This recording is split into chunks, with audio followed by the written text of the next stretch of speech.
Boa noite, pessoal, a todos os que estão presentes, os que estão vendo a gravação também. A partir desse momento nós começamos a gravar. Hoje, na nossa sétima aula sobre a disciplina de informática para logística, nós vamos abordar o tema de segurança da informação. Então vai ser uma aula síncrona, assim como as demais. Vai ter 2 horas de aula, né, aproximadamente, talvez menos ou mais, dependendo da interação de vocês.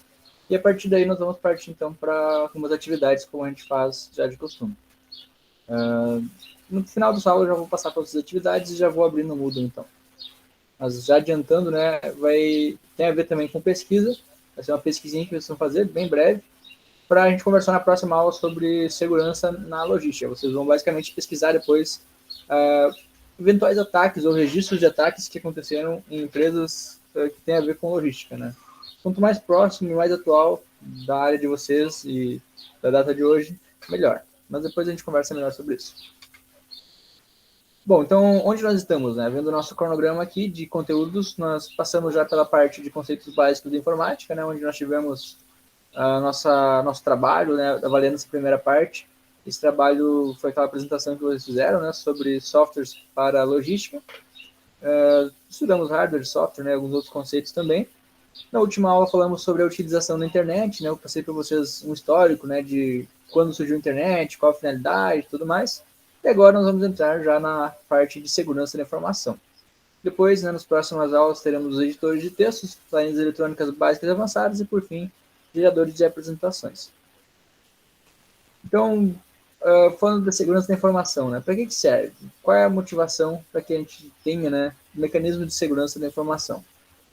Basicamente, né, a informação hoje é um ativo fundamental, tem uma enorme importância em qualquer empresa ou organização, né? Mesmo para as pessoas na vida particular, né, a informação ela representa muito valor. Né? Na aula passada nós já falamos um pouquinho sobre isso, né, embora não fosse o assunto, acabou surgindo, né, alguns tópicos como, por exemplo, a capacidade, né, que alguns mecanismos de busca, redes sociais e tudo mais, conseguem manipular, né, informações para entregar-nos e conseguir alcançar alguns objetivos, normalmente comerciais nesses casos, né, mas esse mesmo objetivo comercial, né, essa atividade, esse estabelecimento do nosso perfil, né, como pessoas, poderia também ser usado para alguns fins maliciosos, né, como, por exemplo, lembra que eu dei o exemplo que o Google sabe que eu posso ter filhos, por exemplo, ele sabe que eu tenho filhos crianças, né, consegue ver que eu estou precisando de produtos infantis, por exemplo. Então, esse tipo de informação poderia ser utilizado até para causar um mal, né, por exemplo, um sequestro, né, ou um sequestro falso, por exemplo, utilizando essa informação sobre os meus filhos, por exemplo. Né? Então, tudo aquilo que nós vimos que foi usado, que pode ser usado para o bem, né, entre aspas, de uma empresa, para te recomendar um produto e maximizar a chance de compra, também pode ser usado para alguma finalidade mais maliciosa e mais grave, né? Inclusive para, né, extorsões e chantagens. E, então, a segurança da informação, né, ela tem esse papel de proteger essa informação. Como a informação ela é bastante valiosa, ela também é uma ameaça, né? Ela pode servir de ameaça para pessoas que têm más intenções. Então, já que ela é uma ameaça, ela precisa... Como ela é uma ameaça... Desculpa, pessoal. Estava acabando a bateria da caixinha de som.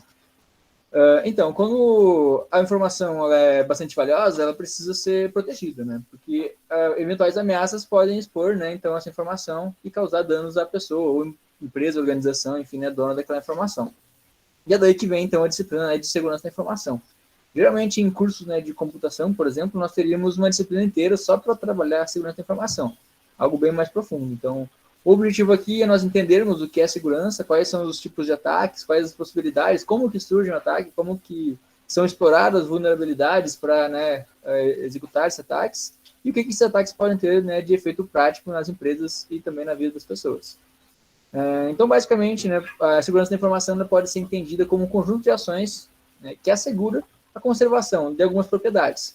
Essas propriedades, as principais delas, né, são 3. A confidencialidade, a integridade e disponibilidade da informação. Né? Confidencialidade, integridade e disponibilidade, então, são algumas das propriedades que nós vamos falar na aula de hoje, embora existam algumas outras também que nós também vamos falar, mas essas 3 são as mais importantes. Então, a segurança da informação ela é basicamente um conjunto de medidas que nós podemos tomar, né, para ter controle e também criar políticas de segurança, né, para as empresas. Então, nós vamos, além de controlar, né, o uso de softwares, por exemplo, ou o que o usuário consegue fazer, né, um usuário legítimo, aquele que tem autorizações, as devidas autorizações para manipular, por exemplo, softwares ou arquivos, informações, tudo mais. Também quais são as políticas de segurança que deve ter uma empresa, por exemplo, para que aquela informação permaneça segura, né? E permanecer segura é basicamente cumprir com aquelas propriedades que nós falamos antes e com algumas outras também que nós vamos falar depois. Então, basicamente, a segurança da informação ela tem como objetivo a proteção da informação, né? Essa informação pode ser de pessoas, as pessoas muitas vezes são clientes de empresas, né? Então, às vezes, não necessariamente para eu ter um cartão de crédito roubado, por exemplo, não necessariamente eu fiz alguma coisa errada. Às vezes, o simples fato de eu usar aquele cartão de crédito numa empresa e aquela empresa ser vítima de um ataque, né? Se aquela empresa não tomou a devida precaução para armazenar de forma segura o meu cartão, né? Para automatizar a compra na próxima vez, né?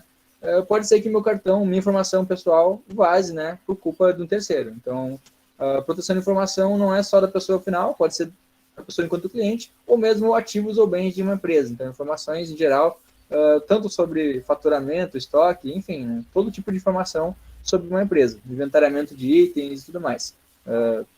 Na logística, por exemplo, né, tem toda essa parte de gerência de estoques, por exemplo, poderiam ser expostas informações sobre fornecedores, preços e tudo mais, né, para, na melhor das hipóteses, o atacante, né, obter alguma vantagem competitiva. E na pior das hipóteses, né, como nós falamos, ter alguns ataques assim que tragam sérios prejuízos financeiros, né, ou até mesmo pôr em ameaça a vida de pessoas quando se fala já de aplicações mais críticas, como, por exemplo, aplicações em hospitais. Depois a gente fala um pouquinho mais de alguns exemplos práticos também. Então, quais são as propriedades, né? Eu já adiantei para vocês algumas delas. Vamos falar um pouquinho mais de propriedades da nossa de uma segurança da informação, né, como um todo. Então, nós já falamos dessas três, né? Então, confidencialidade. O que é confidencialidade, né? A ideia básica da confidencialidade é que determinada informação ela só pode ser acessada por pessoas que estejam autorizadas. Ou pelo dono da informação, né? Ou, então, por alguém que aquela pessoa, que é o dono, forneceu acesso. Então, é comum quando vocês fazem cadastros em sites, redes sociais, ou, enfim, qualquer tipo de formulário, que hajam alguns termos, às vezes, de compromisso, né? Onde vocês acabam cedendo parte das suas informações, né, dando permissão para que essa pessoa, né, para essa entidade, essa empresa, utilizar, né, a sua informação, né. Então, até falando sobre essa coisa de consenso e de dar autorização, hoje existe a Lei Geral de Proteção de Dados, né, que a gente vai falar um pouquinho na próxima aula também, e uma das coisas que a Lei Geral de Proteção de Dados ela estabelece é que você é o dono da sua própria informação. Então, não é o Google que é dono daquela informação que ele tem em mim, por exemplo, né? Ele tem todo o histórico da minha vida. Se em algum momento eu exigir que ele apague tudo aquilo, ele é obrigado a apagar. Se em algum momento eu pedir para o Facebook, por exemplo, um relatório de tudo que ele sabe sobre mim, ou Google, ou enfim, qualquer empresa, né? Estou dando exemplo de grandes empresas, mas qualquer empresa que tem informações de pessoas está sujeita a essa lei, né? Então, a qualquer momento eu posso simplesmente solicitar, né, toda a informação que a empresa tem para mim. Ela vai me dar um prazo ali, vai me dar relatórios sobre tudo que ela já coletou, toda a informação, qualquer informação sobre a minha vida. Também se eu falar, não, eu quero que tu exclua tudo, ela é obrigada a excluir, porque o dono da informação não é a empresa. O dono da informação é a pessoa a qual aquela informação se refere, né?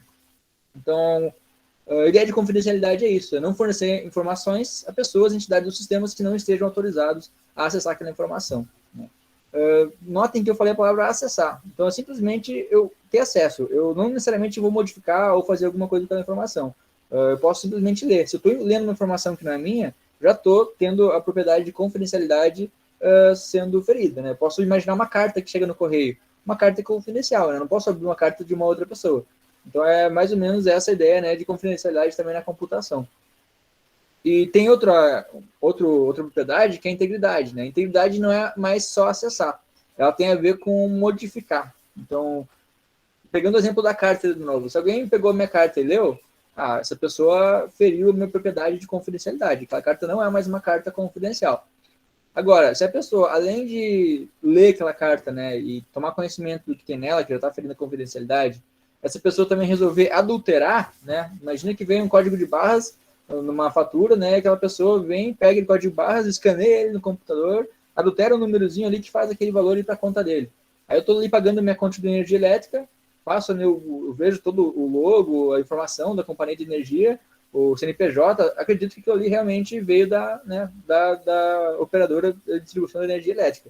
Eu passo o pagamento online, por exemplo, do boleto, e aí estou transferindo sem querer, né, um valor para o atacante que fez aquela adulteração. Essa adulteração, esse ataque que, como eu acabei de falar, né, não necessariamente ele é feito nos sistemas computacionais, ele pode existir também no mundo físico, ele é um ataque que fere a integridade. Ele não está preservando os atributos originais daquela carta. Né? Então, uma medida, né, uma propriedade de segurança da informação que vai proteger a integridade, ela precisa ter algumas medidas que impeçam, né, que essa informação seja corrompida. Né? Uma das medidas é, por exemplo, a assinatura digital. Né? Na próxima aula nós vamos falar um pouquinho mais de medidas também. Tá? Hoje é principalmente ataques e propriedades, depois vamos falar um pouquinho de como a gente faz para se proteger desses ataques e como a gente detecta essas ações quando elas acontecem. Mas já adiantando, né, para fazer um link, essa, né, assinatura digital é um exemplo de medida que protege, né, informações para que elas não sejam adulteradas, ou pelo menos, né, ela consegue demonstrar que uma informação foi adulterada. Então, se chega, por exemplo, nesse caso, né, eu tenho a minha conta de energia elétrica ali, né, que vem com as informações, tal, o valor e código de barras, e eu quero verificar se aquela conta não foi adulterada, né, se ela tiver uma assinatura digital lá embaixo, eu entrar no link, né, eu vou conseguir ver se aquela assinatura está batendo com realmente o conteúdo que eu recebi. Então, a assinatura digital ela faz um resumo, assim, ela resume aquela informação, né, a partir de uma entrada, que é a informação completa, por exemplo, a minha conta de energia elétrica, e ela vai gerar uma assinatura, um conjunto de caracteres, né, que vai identificar unicamente aquele conteúdo. Se qualquer pessoa modificar um caractere que seja naquela carta ou naquela fatura, a assinatura vai mudar. Então, ela vai bater uma com a outra e eu consigo ver que está corrompido, que não está íntegro aquela informação. Então, essa é a propriedade, né, de integridade. Além dessas propriedades que são bastante importantes, toda informação, né, para que ela seja útil, ela precisa ser acessada no momento que a pessoa quer acessar. Né? Então, de nada adianta eu ter várias informações importantes, né, e eu não conseguir utilizar essa informação. Né? Imagina que eu estou... Hoje, né, vários documentos, eles são oferecidos da forma digital, por exemplo, a CNH. Quando eu renovei minha carteira de motorista na última vez, eu já não tinha mais, passei a não usar mais, né, o papelzinho físico da carteira de motorista. Então, imagina se a polícia me para em algum momento e o sistema, né, ou o meu celular, ou enfim, né, o sistema que disponibiliza aquela informação da carteira, ele não funciona. Né? A informação não está disponível. Por algum motivo, no meu celular, o aplicativo bugou e não abriu a carteira. E se o cara o cara da polícia, né, o policial, ele vai consultar a minha carteira, ele também não consegue consultar na base de dados dele. O que adianta ter esse sistema, né, se ele não tem disponibilidade? E esse pode ser, né, um dos alvos de ataque.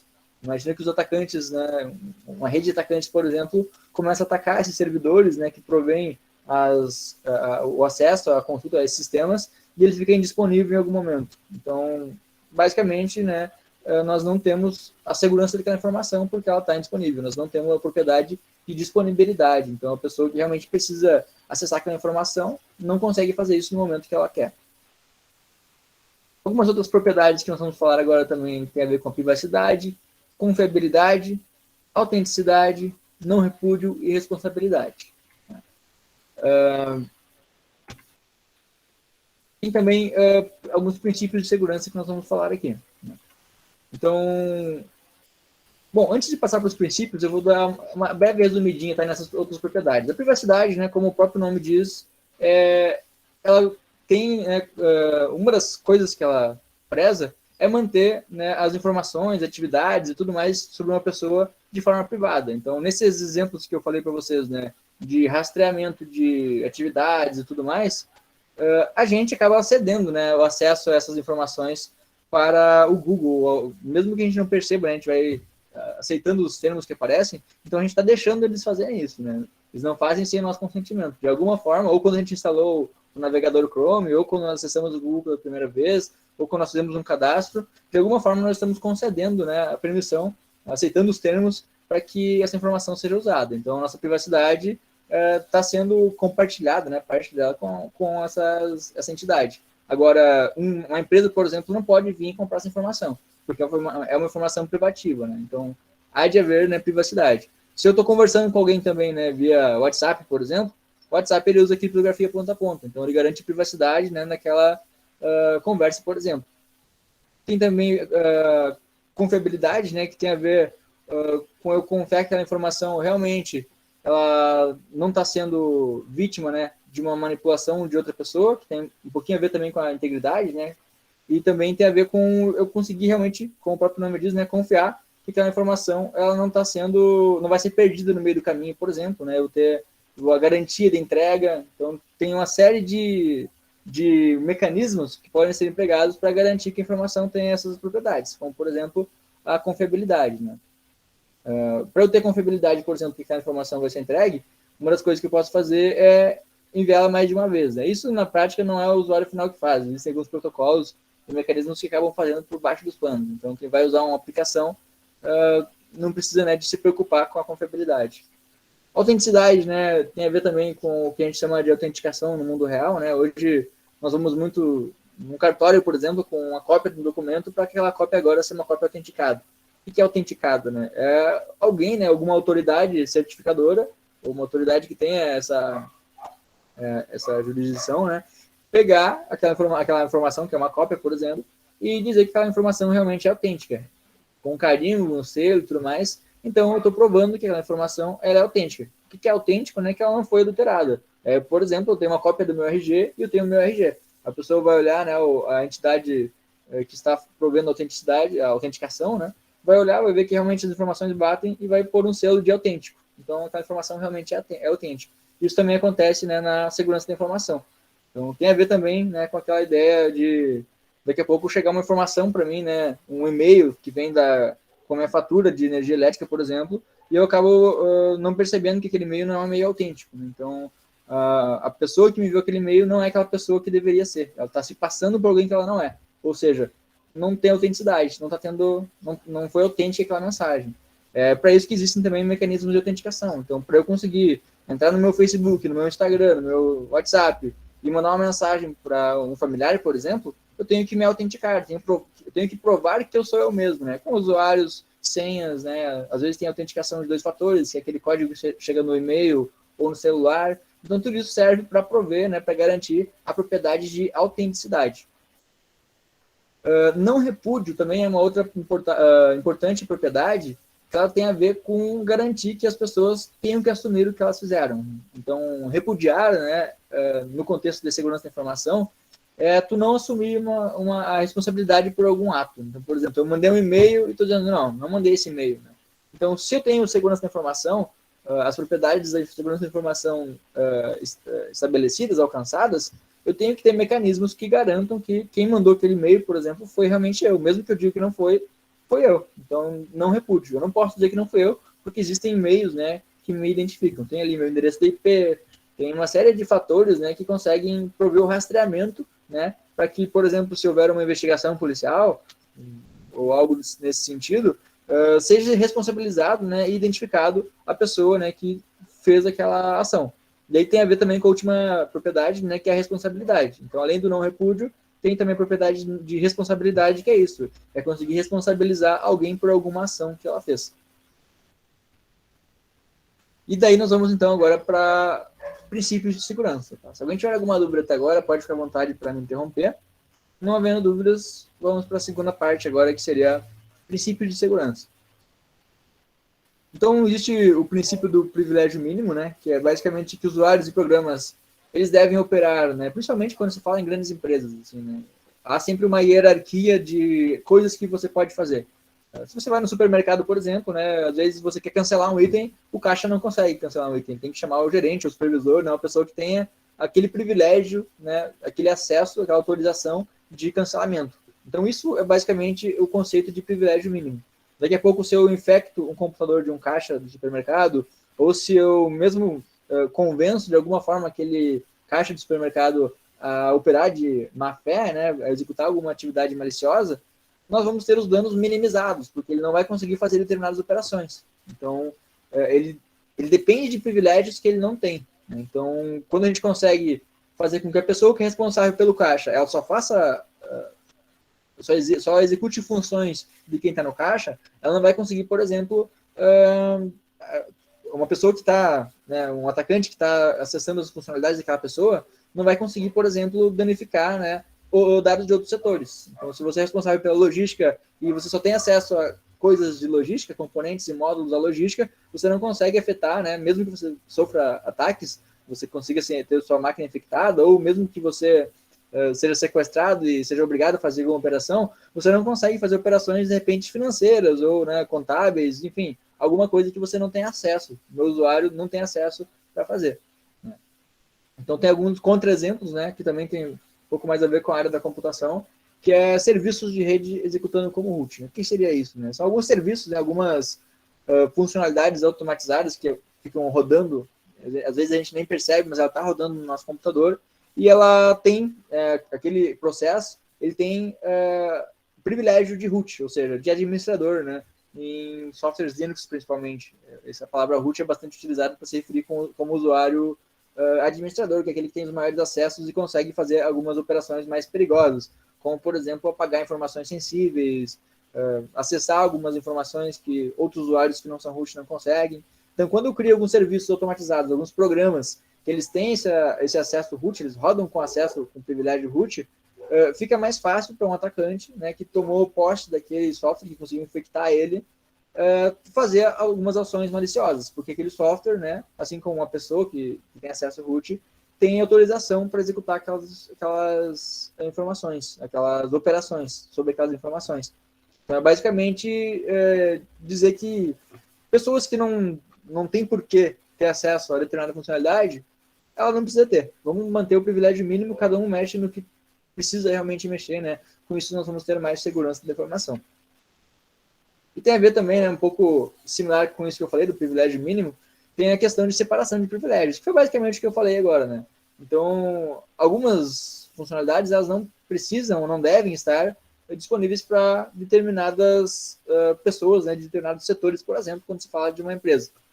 Então, existem muitos sistemas, principalmente os mais críticos, que eles exigem que mais de uma pessoa, né, esteja envolvida para conseguir liberar alguma coisa, né, alguma funcionalidade bastante crítica. Então, por exemplo, em bancos, né, em sistemas bancários, determinadas operações, principalmente quando se movimenta bastante dinheiro, né, ou algumas operações realmente críticas que eventualmente podem ser feitas por algum atacante, ela pode exigir, por exemplo, a autorização de 2 gerentes. Então, quando eu tenho 2 gerentes, né, estou separando os privilégios para 2 gerentes, cada um deles digitar ali a sua senha e autorizar, por exemplo, eu estou tendo uma camada extra também, né, de segurança. Eu estou dificultando, né, o fato de repente, um daqueles gerentes ter ali a sua família sequestrada e precisar fazer uma transferência enorme para outra conta. Então, eu vou criando mecanismos, né, outros fatores que vão aumentando, né, a segurança daquela operação. Esse é um exemplo, né, no sistema bancário, mas qualquer outro sistema pode haver coisas desse sentido, né? Aquele exemplo que eu dei anteriormente, né, do mercado, é similar também, né? O vendedor ali, né, o caixa, ele vai fazer o cancelamento, mas ele precisa que alguém autorize aquele cancelamento. Então, é uma das formas, né, de não se adulterar, de não passar ali, né, por exemplo, um item na leitor de código de barras e depois cancelar para ele não ser cobrado. Tem também o princípio da medição completa, que tem a ver com todos os acessos a recursos eles serem avaliados por mecanismos, né? E ter alguns mecanismos, então, que você não consiga contornar ele. Então, toda vez que você vai tentar acessar um arquivo, vai tentar fazer, né, alterar alguma informação sensível, que haja um mecanismo, né, que ele consiga fazer o controle de quem está fazendo, por que está fazendo, né? E se faz sentido, né? Então, você consegue, às vezes, atribuir algumas regras semânticas que não deixa você acessar determinados recursos se não faz algum sentido lógico aquilo. Por exemplo, se nós estamos falando do sistema de folha de pagamento e a folha sempre é gerada no final do mês, né, supondo, não tem porquê, né, você acessar em outros momentos. Às vezes pode ter porquê, mas de repente a empresa ela pode permitir que a pessoa responsável por aquela funcionalidade só acesse naquele momento e se precisar alguma alteração, alguma manutenção fora de período, né, que seja contatado, por exemplo, o superior ou um time de TI, alguma coisa do tipo. Então, basicamente, né, tem a ver com controlar algumas ações, né?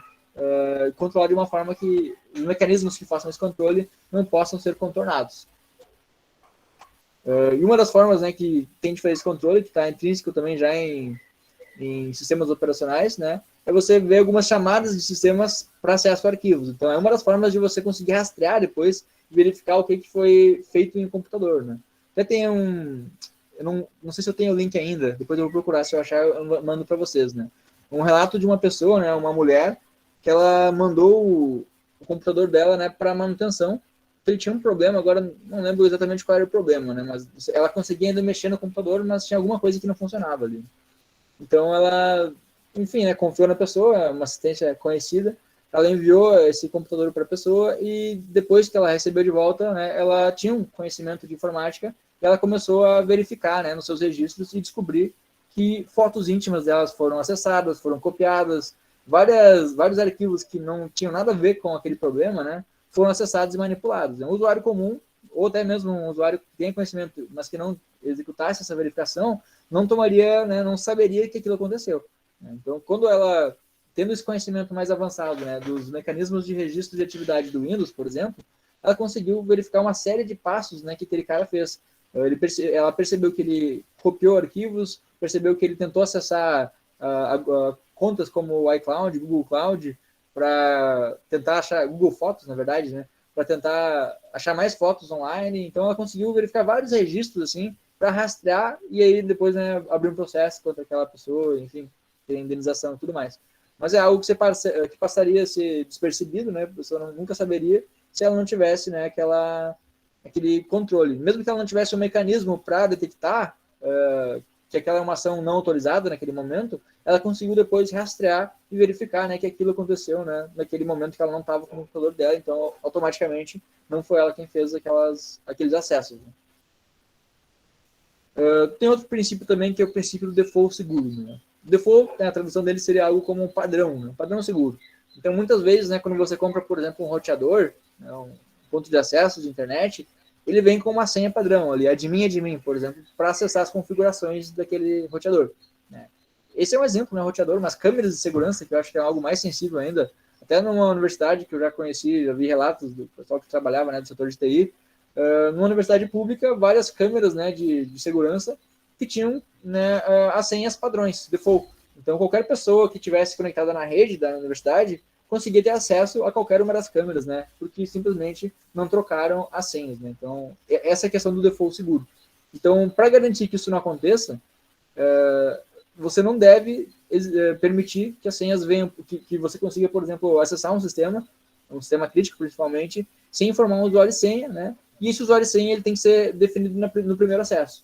Então, você não consegue seguir usando aquilo ali se você não trocar senha. Você é meio que obrigado mesmo a trocar senha para evitar, né, que você tenha o uso de senhas padrões. Né? Se você procurar na internet senha do dispositivo da marca tal, você vai conseguir encontrar ali, né, e qualquer pessoa ter conhecimento dessa senha. Isso era bastante comum um tempo atrás, agora vem mudando um pouco também em pontos de acesso. Né? Eu tive vários pontos de acesso que a senha era de mim, por exemplo.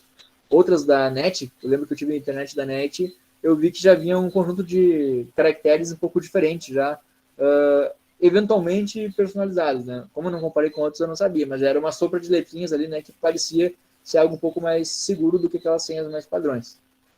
Mas muitas vezes pode ser padrão de fábrica também, o que volta para aquele problema, né, de ter sistemas, por exemplo, com senha em branco default, né, você não pôr uma senha, só digitar ali admin e dar um enter, por exemplo, né, e ele permitir acesso. Então isso tudo tem a ver com o princípio de default seguro. Né? Isso tem que ser evitado, na verdade. Né? Compartilhamento mínimo também tem a ver com a fonte de problemas, né, que é o compartilhamento de arquivos. Então, quando você percebe que na sua rede determinados arquivos eles são acessíveis de outros computadores, né, ou mesmo, né, de fora da sua rede, né, que acesso externo consegue acessar arquivos compartilhados, você começa a ter problemas de segurança, né, daqueles dados serem vazados e muitas vezes também adulterados. Então, devido à possibilidade desse fluxo de informações imprevistos, né, às vezes você está compartilhando dentro da sua casa com outros computadores que estão na rede, achando que aquilo está seguro, eventualmente, né, pode ou um visitante com um computador infectado, ou até mesmo um dos computadores ali que passa a ser infectados, né, com um malware, né, com software malicioso, ele vai ter acesso, né, a todos os recursos da rede, não só daquele computador. Nós falamos isso um pouquinho na aula anterior também, né, de basta eu tomar todos os cuidados, eu não clicar em links. Às vezes não basta, às vezes só o fato de eu estar numa rede e minha máquina está mal configurada, né, ela permitir alguns acessos assim, né, não permitidos, não autorizados, já vai servir para expor as minhas informações. Projeto aberto tem bastante a ver com softwares. Assim, existia no passado um conceito de segurança por obscuridade, que era basicamente você esconder detalhes de implementação, detalhes de projeto, para que um atacante que fosse executar o ataque, né, ele não conseguisse roubar informações porque ele não tem conhecimento sobre aquele projeto. Então, basicamente ele vai fazer um ataque, ele vai começar a acessar informações, mas ele não sabe como funciona, como estão organizadas aquelas informações, como o sistema funciona, como funcionam os mecanismos de segurança. Então a ideia não é essa. Para ter realmente segurança, você não pode confiar na obscuridade, porque existem processos, né, por exemplo, de engenharia reversa, que o atacante ele pode demorar, mas mesmo que ele demore, ele pode contornar, né, e descobrir, fazer um mapeamento, fazer um estudo sobre aquele sistema-alvo e conseguir acessar informações privadas. Então a segurança por obscuridade, ela não é considerada algo seguro hoje em dia, né? O ideal é que você use projetos abertos, que todo mundo conhece o algoritmo, por exemplo, de proteção, mas que ele seja realmente um algoritmo confiável, né? E tem alguns casos de algoritmos de criptografia, o RSA e o AES, que todo mundo sabe, todo mundo conhece o mecanismo, né? Todo mundo da área da informática, obviamente, né? Que geralmente é a área onde os atacantes são especializados. Então, eles sabem como funciona a criptografia RSA, eles sabem como funciona o mecanismo AES, né? Que é um outro mecanismo que embaralha informações, né? Salva elas de forma cifrada em sua máquina, para não permitir que qualquer pessoa acesse, mas elas envolvem, por exemplo, uma chave de segurança. Então, por mais que o atacante ele conheça esses algoritmos, saiba qual é o processo que é utilizado para embaralhar aquelas informações, se ele não tem acesso a essa chave de segurança, essa chave privada, ele não vai conseguir acessar aquela informação. Então, isso faz sentido. Agora, tu dizer que a informação está segura, porque o atacante não conhece as linhas de código, ele não conhece o sistema, não é mais aceito como uma segurança hoje em dia. Então, o ideal é que o projeto realmente seja aberto, né, e que você tenha algo confiável, que milhares ou milhões de pessoas já testaram, né, já tentaram encontrar vulnerabilidades nesses mecanismos, né, às vezes até encontram alguns, né, e obviamente quando é encontrado eles são corrigidos, mas são utilizados até hoje, né, esses dois mecanismos que eu dei como exemplo. E também, né, tem o princípio da proteção adequada. Então, cada recurso ele deve ter a proteção de acordo com o seu valor, né? Então, se eu tenho um servidor web, né, bancário, como nós falamos antes, né, pode fazer transações de milhões ou bilhões, enfim, né, pode realmente fazer grandes transações. O nível de preocupação, né, de proteção, de o investimento mesmo financeiro que eu vou fazer para proteger aquele servidor, vai ser algo muito diferente, né, muito distinto do que eu aplicaria para um terminal de acesso público da internet. Então, imagina que eu tenho um computador, né, onde qualquer pessoa que está passando pode acessar, né? Uma biblioteca às vezes tem isso, né? Aqueles computadores que você consegue consultar um livro, ver onde está, né? Enfim, é um terminal de acesso público. Obviamente, nesse terminal eu vou ter uma segurança muito menos preocupada, né, com acesso a informações que ali estão, né, que naquela máquina estão, porque eu já sei, né, que naquela informação, que naquela máquina, naquele terminal, pessoas desconhecidas, né, vão acessar. Então eu não vou guardar ali informações críticas, né, como senhas e tudo mais. Então, obviamente, né, os recursos, dependendo de onde ele está sendo empregado, dependendo do valor que ele tem que ter um nível de proteção diferente, né. Não seria melhor proteger tudo? Até seria, né, mas o problema é que a proteção muitas vezes gera custo. Às vezes gera custo de deixar o processo mais lento, né, mais burocrático. Imagina eu ter que chamar 2 bibliotecários para passar o cartãozinho ali para eu conseguir consultar um livro. Então, esse é um exemplo, né, de que às vezes a segurança ela traz burocracia. E às vezes não é necessário. Então, cada recurso deve ser pensado, né, de acordo com o seu valor. No banco, eu não me importo de vir 2 gerentes para eu poder movimentar uma conta cheia de dinheiro, né? Agora, se eu quero acessar um recurso, né, como, por exemplo, consultar se um livro não está na estante, não é necessário. Então, cada recurso tem que ter a sua proteção adequada. Os recursos de segurança, né, os mecanismos, muitas vezes eles são vistos como empecilhos para o usuário final, né? Então, ele precisa ser fácil e intuitivo, né? Também isso aqui falando mais de quem está, né, talvez na área de computação, que vai construir, né, um mecanismo, ou mesmo quem vai buscar um mecanismo para utilizar, é importante que utilize, né, um mecanismo fácil e intuitivo. Se você é gerente, né, de repente, de uma equipe ou algo nesse sentido, né, e vai adotar um mecanismo para proteger as informações da sua empresa, do seu setor, você tem que tentar facilitar para o usuário, porque o usuário ele tende a esquecer ou a não cumprir, né, alguns requisitos de segurança, porque ele pensa, eu consigo fazer isso aqui, se eu não tiver essa proteção, eu consigo fazer a minha atividade aqui, eu consigo desempenhar a função que eu preciso sem a proteção. Para que usar essa proteção? Só para perder tempo? Muitas vezes tem pessoas que pensam assim, né? Então, dado esse comportamento do ser humano, né, é importante que os mecanismos de segurança sejam cada vez mais fáceis e intuitivos, tanto para quem vai criar um mecanismo ou para quem vai selecionar um, né, para adotar na sua empresa, por exemplo. Então, se eu tenho um sistema simples, né, que não tem muito poder, não teria grandes danos, né, caso alguém acessasse ele de forma indevida.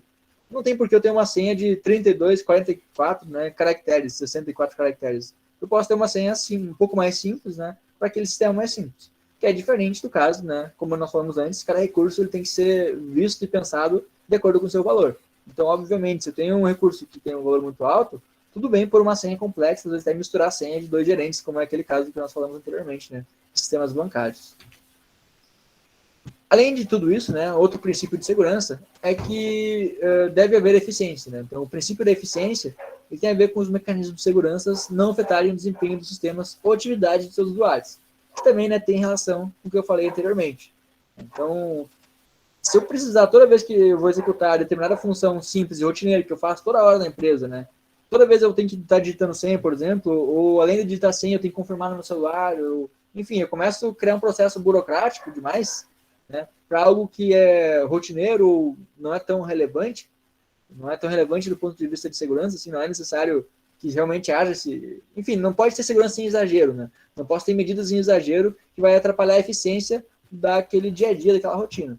Quando começa a eficiência, né, a ser atrapalhada, é um dos princípios de segurança que não está sendo cumprido. Né? Então, deve ser revisto as formas, né, de proteger aquela informação, aquele processo e tal, de forma que a eficiência do fluxo, né, não seja afetada.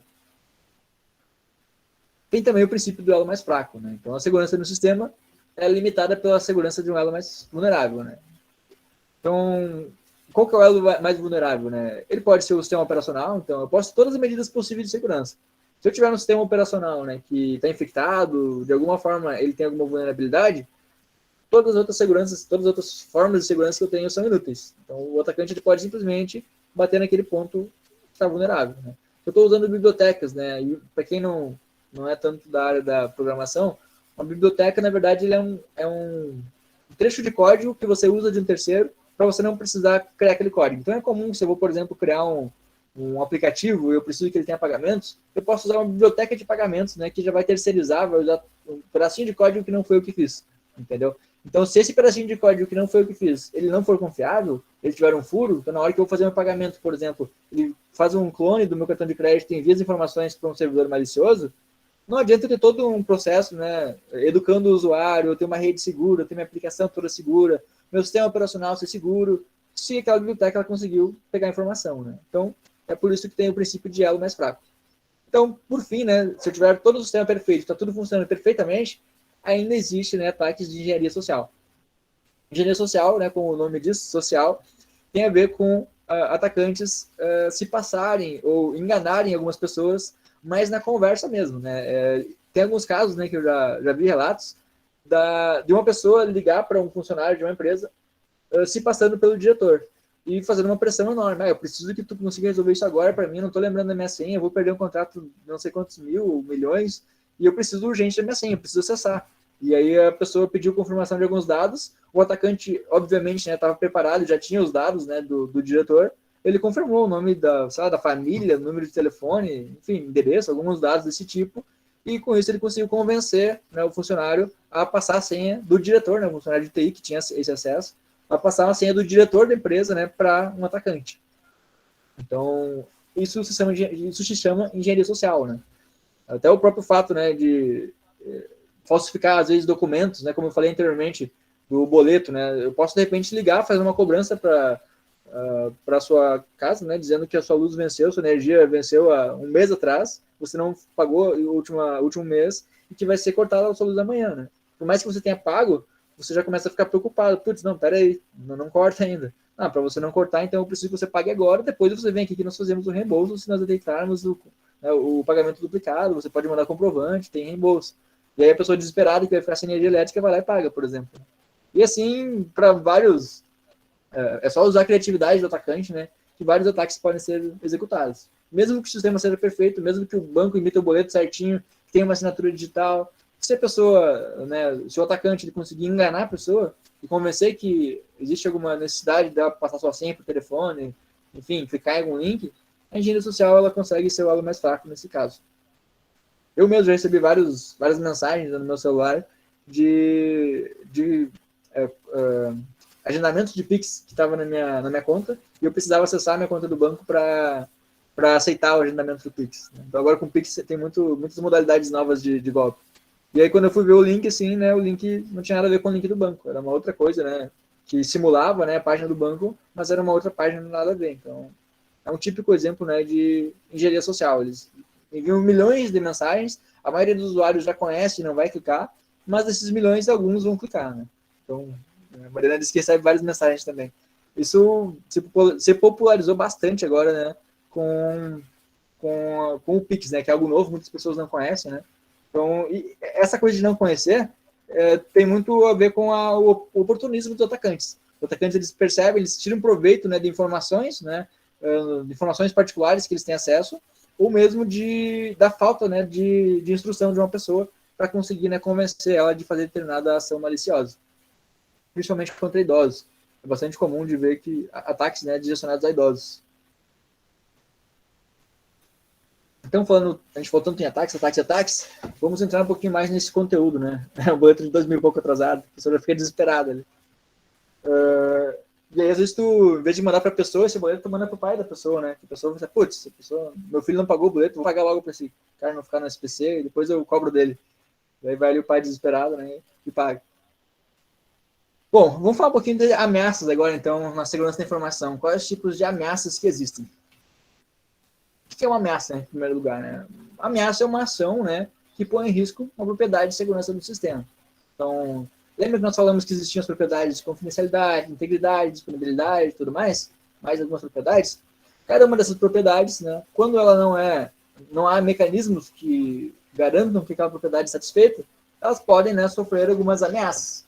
Então, alguns exemplos de ameaças que existem a essas propriedades são, por exemplo, né, falando da confidencialidade, é um processo que está vasculhando a memória de outros processos em busca de dados sensíveis.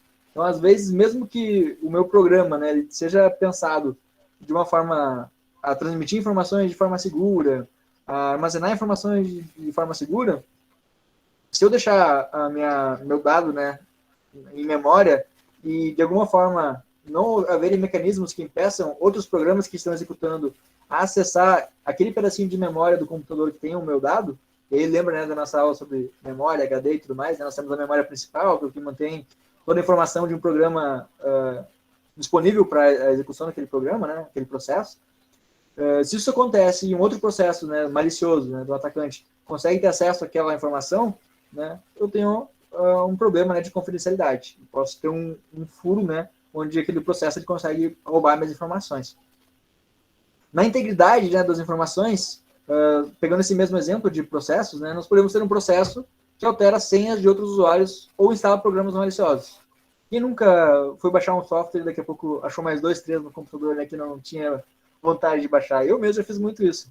Principalmente quando isso começou a virar moda, né? Tinha uma época que eu baixava muito utilitário no Baixa Aqui. Não sei se vocês conhecem esse site. Uns 10 anos atrás eu usava muito esse site. E a partir de determinado momento eles começaram a pôr alguns utilitários, né, não desejados, como por exemplo o Baidu, antivírus, MagSafe, enfim, um monte de programinhos assim que ficavam executando no meu computador, consumindo ali meus recursos, sem eu perceber que eu tinha instalado. Às vezes pelo simples fato de eu esquecer de desmarcar uma caixinha, né? Então, esse é um exemplo que ainda há a caixinha, há uma possibilidade, então nem é um ataque, é mais uma enganação, né, para você não perceber e na sua desatenção você instalar esse software sem o seu consentimento, mas há softwares declaradamente maliciosos, né, que aí não são softwares que carregam marcas, né, como o Baixa Aqui, por exemplo, que aí esses softwares realmente vão começar a instalar coisas que você não quer, né, mesmo que você nunca tenha baixado aquele software. Voltando no exemplo do pendrive, né, que eu falei para vocês, eu posso ter um auto-run, né, que é um processo, né, um programa que ele vira um processo, você executa automaticamente quando eu ponho o pendrive no computador, aquele programa ele pode começar depois a baixar outros programas ou fazer alterações, né, nos meus arquivos, enfim, né, vai deixar aqueles arquivos ou programas muitas vezes inúteis, né, eles vão perder sua utilidade. Então, de repente, eu consigo fazer um processo que altera a senha de outros usuários. Então, quando eu faço isso, aqueles usuários não conseguem mais acessar o sistema porque não tem dados mais íntegros armazenados. Agora, um ataque que eu tenho certeza que todo mundo já ouviu falar pelo menos uma vez, né, é o ataque à disponibilidade. Esse ataque, né, muitas vezes vocês nem sabem que isso é um ataque, ou às vezes pode até não ser, pode ser uma falha mesmo, mas muitas vezes você vai tentar acessar o WhatsApp está fora do ar, Instagram está fora do ar, Facebook fora do ar, enfim. Aposto que em algum momento da vida de vocês, algum sistema já esteve fora do ar, né, quando vocês tentaram acessar. Muitas vezes esses ataques eles têm a ver, né, essa indisponibilidade, né, essa ameaça da indisponibilidade, ela tem a ver com esses ataques, né, que consome recursos, geralmente memória, CPU ou espaço em disco no sistema, e deixa aquele sistema indisponível. Eu trabalhei em uma empresa no passado, onde às vezes tinham sistemas, né, que ele ia armazenando saídas, né, do erros, mensagens, enfim, que aconteciam no programa, e armazenando no servidor. Conforme passava o tempo, ia enchendo a memória daquele servidor. Então, enchia o espaço em disco. Né? E eu, como era da TI, eu via numas televisões, assim, vários monitores na minha sala, os vários quadradinhos em verde, assim, né, que eram aqueles que estavam com o processamento ok, né, com memória ok e com espaço em disco ok. Daqui a pouco ficava mais da metade, já começava a ficar amarelo, né. Daqui a pouco estava 100%, estava cheio o disco, já estava em vermelho. Então, naquele caso, naquela empresa, nós tínhamos essa política de monitorar e era fácil perceber, né, quando estava acontecendo alguma coisa desse tipo, seja por ataque ou por falha, e eu conseguia, né, reverter esse quadro liberando informações. Mas se isso não fosse feito, todas as pessoas que tentassem acessar recursos daquele sistema que está com a memória cheia, né, não ia conseguir, porque eu não ia conseguir, né, não ia ter memória disponível, se eu falo da memória RAM principalmente, né, memória principal, para executar, né, o processo que foi chamado por um usuário. Toda vez que um usuário solicita, ele faz um download, por exemplo, de alguma informação, ou ele vai, enfim, fazer alguma operação, né, em algum sistema, esse sistema precisa de recursos para processar, né, e responder àquele usuário. Se esse sistema não tem os recursos disponíveis na máquina, não tem memória, não tem capacidade de processamento, ou mesmo espaço em disco, né, para armazenar alguma coisa, ele não funciona e automaticamente o sistema como um todo ele tem a sua disponibilidade prejudicada, né? Comprometida, na verdade, né? Porque ele não realmente ele deixa de estar disponível. Depois a gente vai falar sobre ataques de negação de serviço, que eles têm a ver com essa propriedade. Ele basicamente vai explorar a propriedade de disponibilidade, né, fazendo com que informações e serviços não estejam disponíveis o tempo todo para usuários. As ameaças, né, então, modelos de ameaças são basicamente todas aquelas ameaças possíveis no sistema. Então, para você conseguir mapear, né, determinada aplicação, seja financeira, seja independente da área que for, se você quer adquirir, de repente, mecanismos de segurança para conseguir garantir a segurança da informação naquele contexto, você precisa fazer um modelo de ameaças. Ou seja, você precisa imaginar, né, começar a exercitar quais são as possíveis ameaças que podem ter como alvo aquele sistema. Então, se eu tenho minha aplicação financeira, eu sei que o meu sistema financeiro ele permite, por exemplo, transações pelo celular. Então, eu tenho que uma das ameaças, né, é o celular infectado. Se o meu sistema também ele permite alterações pelo caixa eletrônico. Outra possível ameaça é alguém manipular o caixa eletrônico. Então, de acordo com esse conjunto de ameaças, a gente vai conseguindo implementar contramedidas, né? Algumas formas de verificar, por exemplo, no celular. Como que eu faço para uma pessoa não autorizada acessar o aplicativo, não acessar o aplicativo do banco? Né? Eu vou começar a exigir agora a impressão digital do usuário final para que ele não consiga, né, para uma outra pessoa que pegou o celular dele, que ele não consiga acessar. Então, a impressão digital, mas o cara pode estar dormindo. Então, vamos combinar a impressão digital, né, para alguém não pôr no meu dedo enquanto estou dormindo ali, combinar isso com a senha. Então, eu começo criando vários fatores, né, mais de um fator, e essa autenticação de múltiplos fatores vai cada vez, né, mitigando de uma maneira mais eficiente o modelo de ameaças. Nós usamos bastante a palavra mitigando em segurança da informação, porque mitigar é como tu basicamente assim reduzir drasticamente as chances de um problema acontecer, mas você não elimina por completo. Você não consegue garantir que nunca alguém vai conseguir você não consegue garantir que em nenhum momento alguém vai estar apto a fazer alguma operação, né? Ou acessar algum recurso. Você tenta prever ao máximo, né? Tenta estudar os modelos de ameaça, estabelecer quais são as possíveis ameaças, e para cada uma das ameaças estudadas, né, e encontradas, você vai tentar achar contramedidas, você vai achar mecanismos que impossibilitem o usuário de fazer aquilo. Então, mas nem sempre, tudo aquilo ali nem sempre basta, né? Às vezes o atacante, que também está no processo de estudar, né? Geralmente o atacante ele perde muito tempo, né, da vida dele estudando os alvos, né? Para tentar achar um furo, tentar achar uma ameaça. Então, se ele conseguiu, uma ameaça não, desculpa, uma vulnerabilidade. E se ele achar uma vulnerabilidade, aí ele consegue, então, explorar e causar, né, um ataque ao sistema. Então, é para isso que existem, né, o software de controle, né? Sistemas que têm a ver, né, com o controle dessas ameaças, que consigam, a partir daquele modelo, né, que foi estabelecido, controlar aquelas ações, né, tentar mitigar para que elas não aconteçam, ou se acontecer, que elas tenham o menor dano possível, né, como, por exemplo, aquele caso que nós falamos, né, dos privilégios, né, de ter vários níveis de privilégio. Então, essa é uma forma de reduzir, mesmo que eu não consiga garantir que a senha do caixa do supermercado vazasse, de alguma forma ela vazou, ok, mas eu consigo mitigar, né, eu consigo controlar a quantidade de ativos da minha empresa que vai ser danificada por conta daquela invasão específica. E aí vem o conceito de vulnerabilidades, que eu acabei de falar algumas vezes na aula de hoje para vocês. Muitas vezes ameaça, ataque, vulnerabilidade são vistos como sinônimos, mas nem sempre eles são sinônimos. Na verdade, são coisas diferentes, né? Então, ameaças, como eu falei, é tudo aquilo que pode ameaçar, né? Pode pôr em risco algumas das funcionalidades, né, das propriedades de segurança da informação.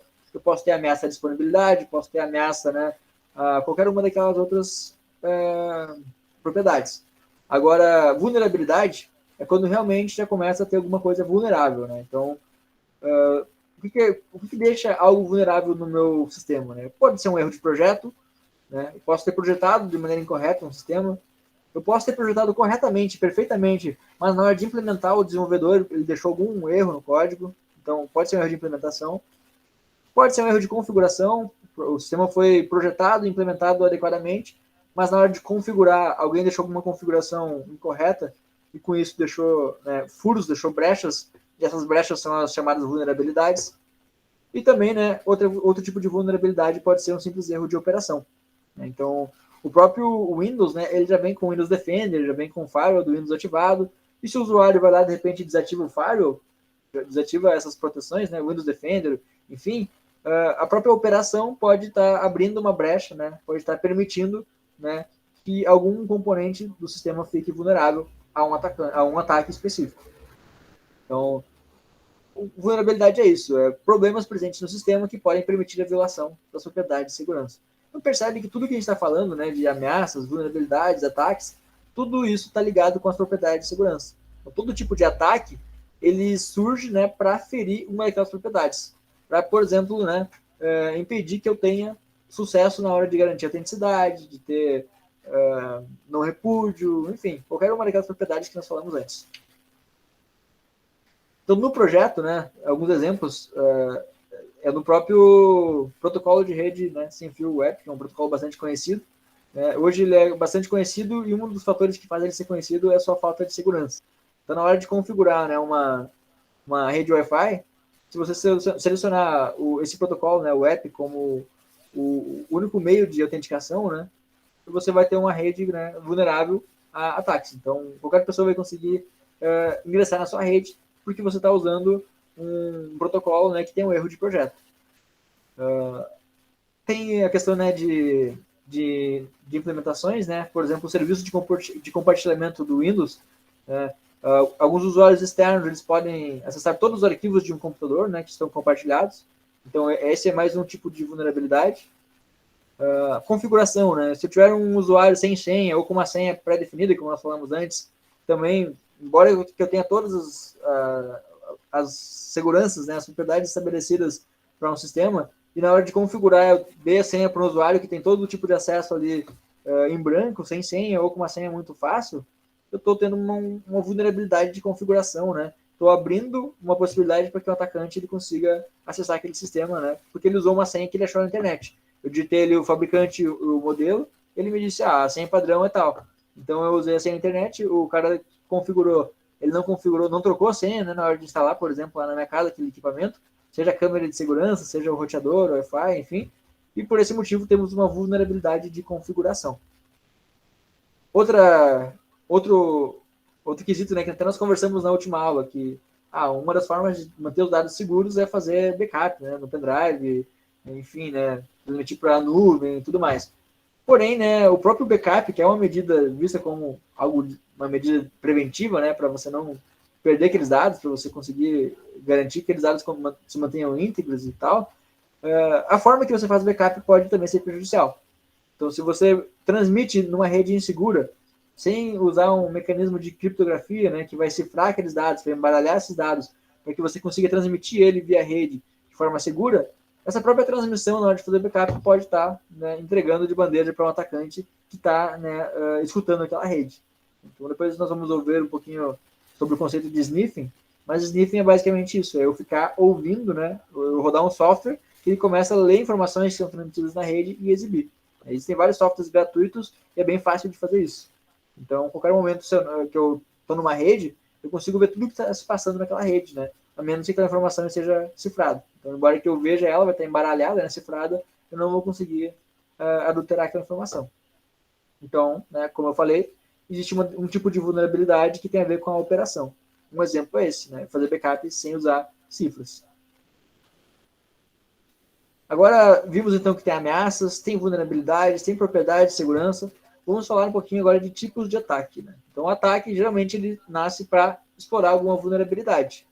Então, utilizar ou explorar, né, uma vulnerabilidade para violar uma propriedade de segurança do sistema. Então, novamente, né, tudo que a gente está falando na aula de hoje está ligado uma coisa com a outra. Ataque, o que é um ataque? Como é que você consegue atacar um sistema, né? Primeiramente, você tem que achar uma vulnerabilidade. E o que é uma vulnerabilidade, né? É uma fraqueza que existe naquele sistema que permite que eu consiga explorar, né, alguma propriedade de segurança do sistema para violar essa propriedade. Então, conseguir, por exemplo, interromper o funcionamento do sistema, conseguir interceptar a troca de mensagens, conseguir modificar o conteúdo de algum sistema, eu conseguir fabricar conteúdos novos no sistema, injetar informações no banco de dados, por exemplo. Então, tudo isso são alguns tipos de ataque. Notem que aqui a gente não está falando agora da propriedade ou da ameaça. Nós estamos falando da ação do atacante. Então, a propriedade, né, é aquilo que eu quero proteger. A ameaça, né, é aquela possibilidade, né, daquele ativo ele estar suscetível a algum ataque. A vulnerabilidade é a brecha que permite que o ataque aconteça. E o ataque em si é a ação do atacante de fazer, na prática, né, alguma atividade maliciosa. Como, por exemplo, modificar, interceptar, interromper um funcionamento, fabricar informações. A interrupção é basicamente impedir o fluxo normal, né, das informações ao acesso. Então, o ataque, lembra, né, o ataque, o que ele faz? Ele busca, né, interromper ou violar uma propriedade de segurança. Então, o que a interrupção viola? A disponibilidade. Daqui a pouco, e notem que a gente está falando muito de ataque, né, no sentido de ataque cibernético, um vírus, enfim, um atacante que tem conhecimento de computação, mas um exemplo dessa interrupção é eu pegar e cortar um cabo de rede. Então, o ataque ele pode ser físico também. Se eu cortar um cabo de rede, daqui a pouco eu estou impedindo, né, que aquele sistema, que depende daquele cabo de rede, ele esteja disponível. Então, eu estou fazendo uma interrupção, né, e esse é um ataque que fere a propriedade de disponibilidade. Interceptação. É um pouco parecido, mas o atacante aqui ele é um pouco mais esperto, né? Ele não deixa a informação parar de ser trafegada. Ele não vai fazer, muitas vezes, o destino nem vai saber que aquele ataque está acontecendo. Se ele intercepta, se ele interrompe, vai acontecer um dano, ok, a pessoa não vai conseguir acessar mais aqueles dados, né? Não vai conseguir executar suas tarefas. Agora, quando a gente fala da interceptação, a pessoa pode estar ouvindo quietinho. É como aquele exemplo, né? A pessoa está atrás da porta, está no outro lado da parede, ouvindo uma conversa. Né? No mundo da computação, isso também existe. Existem softwares que permitem isso, né? Então, você pode estar basicamente espionando, né? Tem bastante a ver com espionar. Tudo está sendo trocado, né, na rede de computação por duas ou mais pessoas. Né? Então, é basicamente um acesso indevido a um fluxo de informações, sem necessariamente modificá-las. Então, notem que tem ataques que modificam, e aí não é só interceptação, né? Nós vamos falar depois desse daí, mas tem ataques que simplesmente violam a confidencialidade. Então, aquela informação só não está mais confiável. É como eu pegar uma carta que alguém me deu para eu entregar para outra pessoa, eu tenho ali um carteiro do mal. O carteiro vai abrir a carta no meio do caminho, vai ler a carta e vai entregar de volta. Então, aquele carteiro ele violou a confidencialidade. Se fosse nesse outro exemplo aqui, da interrupção, o carteiro podia abrir a carta, ou nem abrir, simplesmente rasgar, jogar no lixo e não entregar. Então, ele está interrompendo o serviço de entrega de cartas. No caso da interceptação, ele está lendo a carta, tendo acesso, né? Então, notem que são propriedades diferentes, ataques similares, mas diferentes, né? Que violam propriedades diferentes de segurança da informação. Modificação, né? Como nós temos aquele exemplo anteriormente. Quando além de modificar, além de, de acessar uma informação que não é tua, ouvir, né, algo, ter acesso a algo que não é teu, e interceptar essa informação, você vai também modificar. Você vai adulterar alguma informação e aí você vai entregar para o destino a informação não mais íntegra. Então não é mais a informação que foi realmente enviada pela fonte original.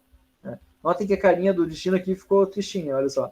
Então se nós olharmos aqui, o destino está felizinho, porque ele recebeu a mesma conta de energia elétrica, por exemplo, né, do carteiro, chegou nele, o carteiro só sabe quanto que ele gastou. Né? É um dado confidencial, o dado de consumo energético, mas ele conseguiu descobrir isso. Nesse caso aqui, ele modificou. Então, o destino, quando ele recebe, ele já vai receber uma informação diferente daquela que foi transmitida inicialmente. Então, isso, né, muitas vezes, vai causar um dano, tanto para a vítima quanto para o destino. Né? No caso da energia elétrica, né, o destino vai pagar, às vezes, mais do que ele deveria, vai pagar para uma pessoa que ele não deveria pagar, e a fonte não vai receber aquele pagamento. Então, esse pontilhado, ele é basicamente a interrupção, né, do fluxo que deveria acontecer.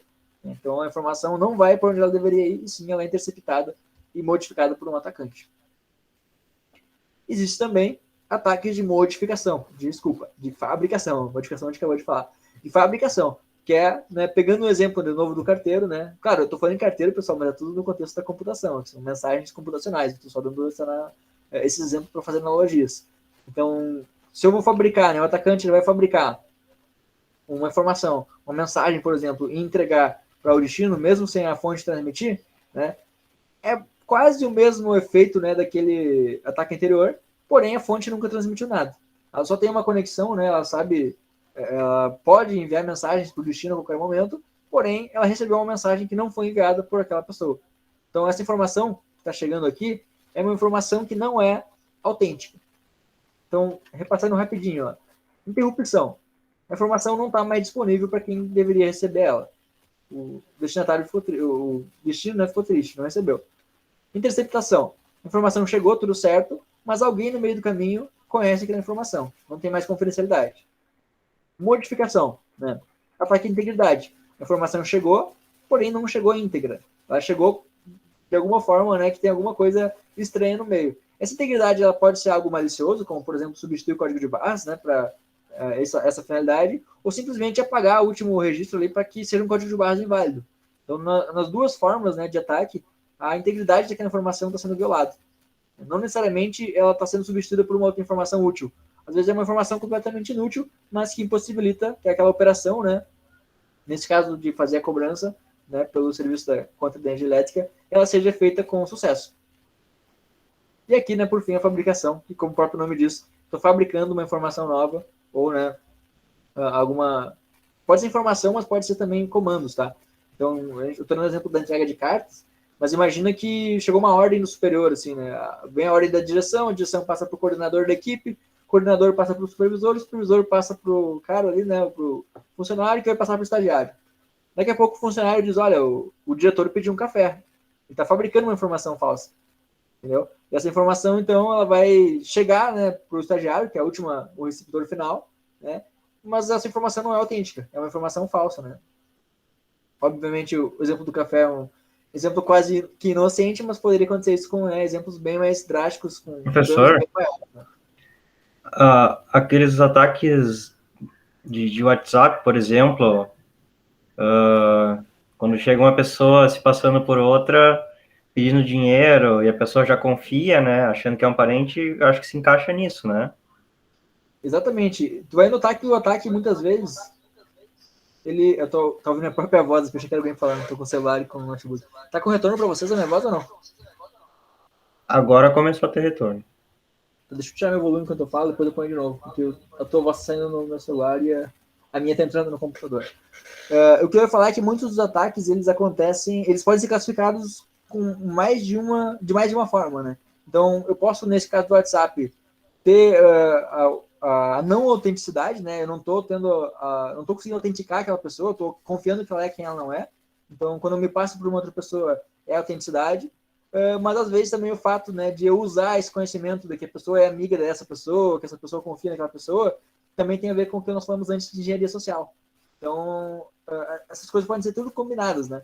E, às vezes, para fazer isso, eu posso executar outros ataques. Ataques que violam, por exemplo, a confidencialidade, que é basicamente, né, eu tenho informações para saber como convencer aquela pessoa de que eu sou aquela outra pessoa que eu não sou, né? Então, saber que ela tem filhos, saber que ela tem pais, enfim, né, quem são os pais, onde moram, e usar todas essas informações, né, que seriam confidenciais, mas que eu tenho acesso porque eu sou um atacante, para conseguir, né, executar uma engenharia social, né, e me passar por quem eu não sou, né, também ferindo a propriedade de autenticidade. Então, acaba sendo um conjunto de propriedades que a gente consegue ferir. Mas é um ótimo exemplo esse que você deu aí.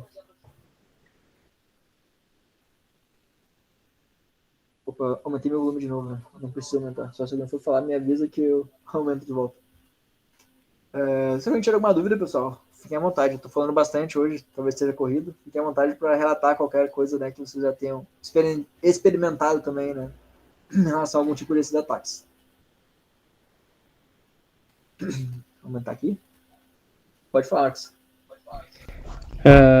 Até nesse assunto que o colega comentou, há pouco tempo um colega meu sofreu esse problema aí, que o telefone dele pelo WhatsApp começou a mandar mensagens para outros números dos contatos deles, pedindo dinheiro, esse tipo de coisa, assim, sabe? Aí teve um conhecido nosso que pegou e ligou para ele, né, para procurar saber o que que tava acontecendo, o que estava se passando. E ele comentou, ó, cara, não mandei nada, isso daí de repente foi hackeado ou alguma coisa assim, né? Aí então ele pegou e teve que ir lá bloquear o telefone dele lá na operadora e tudo mais e restituir de novo todo o número dele e tal, né? Passou por um processo bem complexo.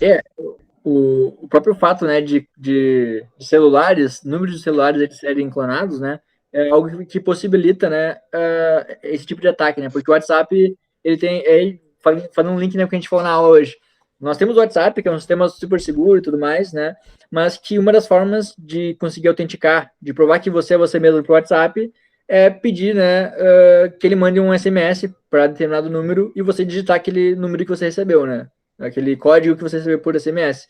Então, isso foi pensando, não, isso é seguro, né? Se o cara realmente tem um número, ele vai ter o código, então não tem como alguém, né, um atacante, ele descobrir esse código. Esse código ele tem uma validade, não lembro se é um minuto, alguns minutos, então super seguro, né? Porém, né, embora que todo o WhatsApp tenha pensado numa infraestrutura segura, pode haver uma outra vulnerabilidade que não é necessariamente do WhatsApp, que é lá do sistema de telefonia, né, que permite que seja clonado alguns telefones, por exemplo, e com esse fato do telefone ser clonado, eu consigo, então, expor o meu WhatsApp, né, para uma outra pessoa. Então, acaba que é, sim, uma vulnerabilidade, né, embora inicialmente não fosse vista como uma ameaça, é uma vulnerabilidade que o WhatsApp deixa. Eu tô falando no celular agora, mudou para vocês alguma coisa no áudio ou tá parecido com antes? Tá ruim, tá bom? Tá bem normal. Tá normal? Ah, beleza, então não vou usar mais o fone. Alguém tem mais algum relato, né, de algo similar que passou? Eu já tive um WhatsApp clonado. Eu fiz o meu doutorado de sanduíche nos Estados Unidos no ano passado e lá eu não tive um chip físico. Eu usei um serviço, né, que eu nem conhecia lá, que ele me fornecia um número americano para conseguir fazer algumas coisas que eu precisava, né, com o celular. Eu não fazia ligações, até ligações poderia fazer, mas eu não utilizava assim como eu utilizo aqui, né, para vários propósitos. Só precisava ter um número para algumas coisas lá. E aí eu usei um serviço, um aplicativo chamado... Esqueci. Se eu lembrar, depois eu passo para vocês. Um aplicativo que ele permite que eu crie um número de celular, né, temporário. E aquele número de celular eu criei, ok, né, e comecei a usar no WhatsApp. Todo o tempo que eu fiquei lá foi tranquilo, não tive nenhum problema. Mas quando eu cheguei de volta no Brasil, que eu parei de usar os serviços, eu não enviei mais mensagem de texto, não fiz ligações pelo aplicativo, eles perceberam que eu não estava mais ativo naquele número. Né? Só que, na verdade, eu ainda estava ativo no WhatsApp, eu só usava para o WhatsApp. Aqui no Brasil eu tinha um chip, né, que eu comprei de uma operadora brasileira, e ele não, né, só usava para o WhatsApp. Passou alguns meses, meu WhatsApp começou a sair de grupo, né? A pessoa saiu de vários grupos, mandou. Nesse caso, não chegou a mandar mensagem para ninguém, sabe? Eu só saí dos grupos, né? Assim, eu comecei a perceber que tinha alguém usando, trocou minha foto e tal, mudou status, então eu vi que estava comprometido aquele número, né? Então acabei excluindo, né, o WhatsApp e deixei para o atacante que ele ficasse, né? E né, talvez nem fosse um atacante, talvez fosse simplesmente uma falha, né? Uma vulnerabilidade da empresa que forneceu o número de telefone, né? Mas acontece, né? É uma das formas de alguém praticar. Se fosse uma pessoa maliciosa, né, poderia praticar engenharia social, enfim, né? Isso aconteceu também aqui no Brasil, assim, sem falar de números estrangeiros, com a namorada do meu irmão. Ela comprou um chip novo na loja, tudo certinho, assim, acho que era Vivo, claro, não lembro agora. E quando ela cadastrou o WhatsApp, simplesmente também entrou no WhatsApp de outra pessoa, né? Porque os telefonistas têm essa abordagem de reciclagem, né? Não é muito incomum você ver pessoas que têm um número só para WhatsApp e outro só para, né, ligações e tal. Quando você faz isso, daqui a pouco passa um tempo, a operadora percebe que aquele número não está em uso, ela não consegue ligar para você, e com isso, né, ela vai disponibilizar para outro usuário. Então, nesse caso que eu falei, né, a namorada do meu irmão comprou um chip e quando ela entrou no WhatsApp, tava em um monte de grupo com fotos da pessoa também e tal. Então, mais uma possibilidade, né, que se fosse alguém mal intencionado, poderia fazer ataques do tipo de engenharia social, né. Bom, falando de tipos de ataque pode ser classificado, né, quanto à atividade do atacante e quanto à localização do atacante também. Quanto à atividade, nós podemos chamar um ataque de passivo ou ativo, né? Então, nós acabamos de ver alguns exemplos, mas basicamente aqueles ataques passivos são aquele ataque onde o atacante apenas observa e captura informação, né? Então, como nós falamos agora há pouco, um ataque passivo ele pode até, às vezes, preceder um ativo, né? Ele pode ficar ganhando conhecimento sobre um domínio, roubando informações, mapeando senhas, mapeando quais, né, são os dispositivos utilizados naquela rede na qual ele quer atacar, né? E com base nesse conhecimento que ele ganha, nessa violação à propriedade de confidencialidade, ele começa, então, a se preparar para executar um ataque ativo, né? O ataque ativo, ele realmente, como o próprio nome diz, ele atua alterando, né, o sistema ou dados, né, para dificultar ou simplesmente para ganhar alguma vantagem, né, no uso daquele sistema. Então, ele pode dificultar para o usuário final, deixar aqueles dados inválidos, por exemplo, pelo simples fato de tentar ganhar alguma vantagem competitiva, como eu falei, né, digamos que eu tenho um concorrente, eu invadi meu concorrente e apaguei a base de dados deles, né. Às vezes nem tô tendo, assim, não estou usando aquilo lá para nada, assim, mas eu executei uma ação que prejudicou aquela pessoa. Então, tem ataques que têm só o objetivo de prejudicar mesmo. Tem outros ataques que podem, por exemplo, acessar um sistema, encriptar aqueles dados com uma chave que só o atacante tem, né? Que nós vamos ver depois, é um ataque de um ransomware, né? Que é aqueles que sequestram informações e depois cobram, né, um valor para que aquela informação seja liberada de volta para o proprietário. Muitas vezes as pessoas acabam pagando porque são informações realmente valiosas. Claro, né, quem faz isso geralmente usa pagamento em Bitcoin, maneiras que são não rastreáveis também. Então, sempre o atacante, ele faz todo um arcabouço complexo para conseguir capturar a informação, conseguir sequestrar a informação e cobrar um resgate, né, de uma forma que você não consiga identificar. Ele não vai nunca pedir um Pix e passar o CPF dele, né? Ele vai sempre tentar anonimizar a forma também de gerar essa receita com base no ataque que ele fez, para tentar se passar, ficar impune, né? Então, o ataque ativo é isso, o ataque que de alguma forma altera o sistema ou os dados, né, que ele está atacando. Quanto à localização do atacante, o ataque pode ser remoto ou local. Então, o ataque local é similar àquilo que nós falamos, né, do pendrive. Um exemplo de ataque local é ter o pendrive infectado, né, que ele vai executar alguma operação não desejada. Então, basicamente, ele é executado por um usuário válido do sistema. Então, eu posso ter embora, né, não seja quem esteja comandando ali, não é o cara legítimo, não é. Pegando o exemplo de novo do caixa do supermercado, às vezes o culpado, sim, a pessoa que tem mais intenções não é o caixa do supermercado, mas o usuário que está executando aquelas informações é o usuário do caixa do supermercado. Então, a gente tem a propriedade, né, de autenticidade sendo violada. Estou conseguindo me passar por ela, né, porque eu sou o atacante que infectou a máquina dela. Mas o ataque em si, nesse momento, é um ataque local. As ações estão vindo de dentro, né, não é de fora. O ataque remoto já é um pouco diferente.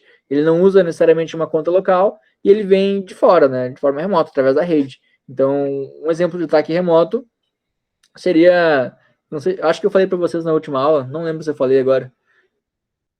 acho que eu falei, não lembro se foi para vocês que eu falei, eu estava comentando, né, sobre aquelas redes grátis que tem em aeroportos, por exemplo.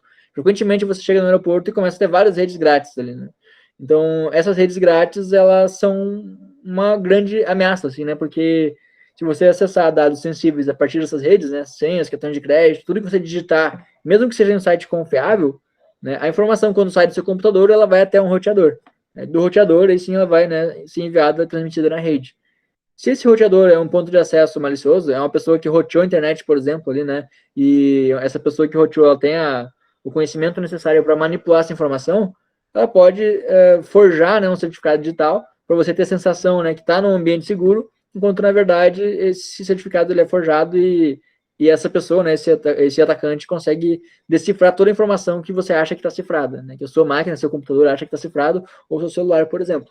Então, esse é um exemplo de ataque remoto, né? O cara pode estar na rede, não necessariamente na tua mesma máquina. A vulnerabilidade não está no teu computador, não está com um vírus ou uma ameaça no computador, mas na rede você consegue ter atacantes que estão explorando alguma vulnerabilidade para tirar algum tipo de vantagem.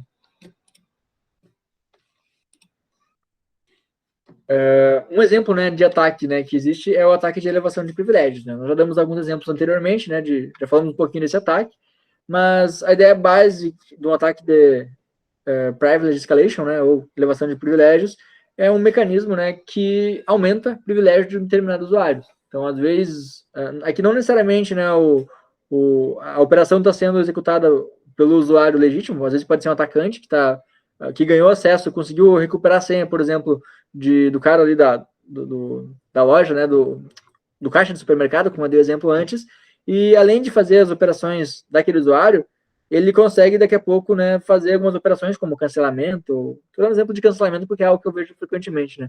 Mas alguma operação mais, assim, mais séria, que não pode ser feita por qualquer pessoa que não tenha algum peso, talvez mais gerencial, mais administrativo. Então, o chefe daquela equipe, por exemplo, depende do atacante, ele consegue escalar privilégios, ou seja, ele consegue primeiro a senha do usuário da ponta, né, que tem aquele privilégio mais, os recursos mais limitados, ele pode fazer menos coisa no sistema, e a partir daí ele vai executar algumas operações para conseguir escalar, né, para conseguir acesso a algumas atividades administrativas de mais alto nível de privilégio, né.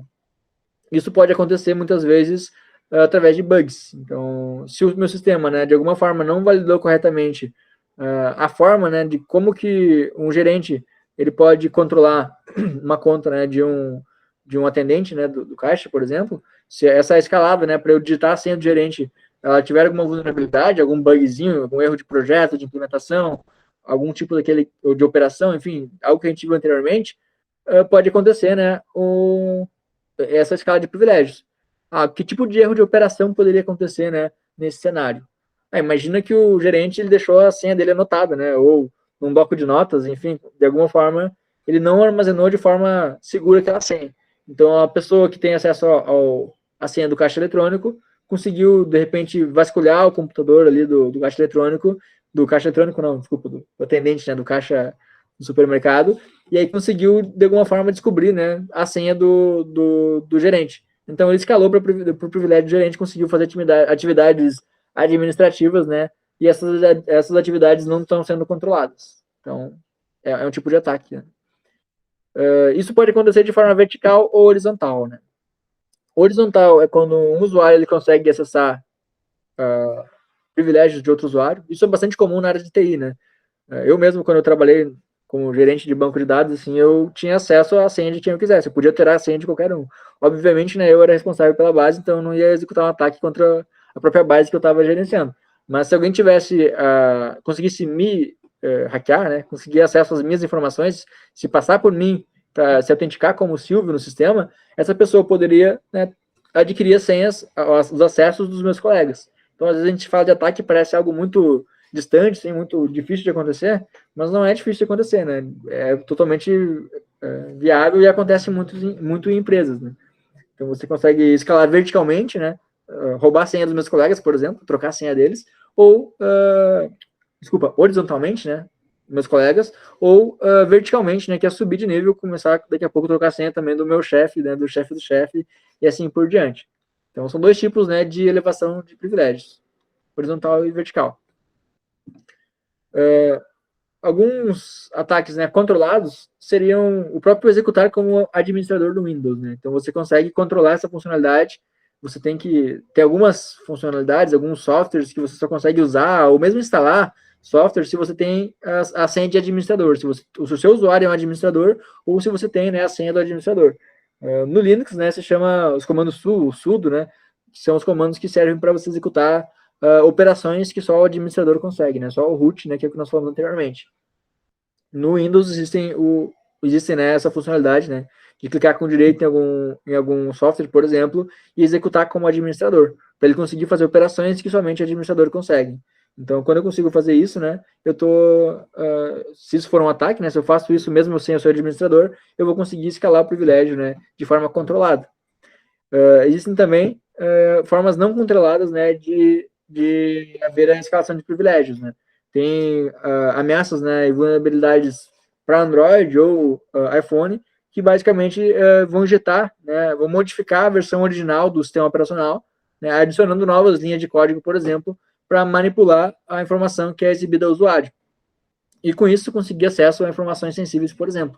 Então, daqui a pouco, né, eu consigo rootear o meu Android, né, conseguir acesso a funcionalidades roots, né, que somente quem teria, comandos que somente um administrador, né, que o usuário comum ele costuma não ter.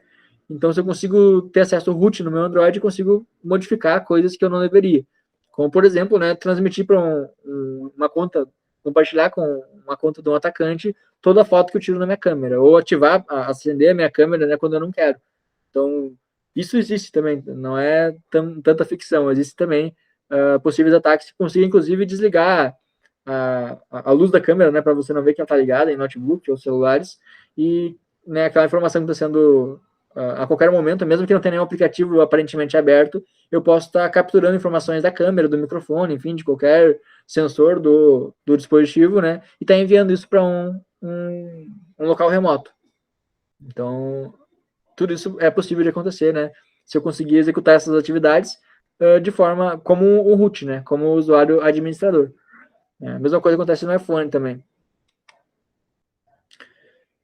Ataques DOS, né? Esses são provavelmente os ataques mais famosos que existem, né? Ataques de negação de serviço, que é aquilo que eu falei anteriormente, que provavelmente vocês devem ter sofrido já algum desses ataques, né? Não vocês, né? Mas como usuário, vocês devem ter provavelmente em algum momento deixado de acessar algum recurso de algum site, por exemplo, por conta dele não estar disponível, né? Então, o WhatsApp está fora do ar. O Facebook está fora do ar, principalmente quando cai o WhatsApp, Facebook e Instagram, né? Às vezes é alguma coisa, como é a mesma empresa, a Meta, né? Às vezes é um ataque aos servidores, não necessariamente só o servidor do Facebook, mas muitas vezes o servidor DNS, né? Que é aquele que converte o endereço IP de cada uma das máquinas para o endereço, né, de nomes, né? Que seria o www.facebook.com, conforme nós falamos um pouquinho também na aula anterior.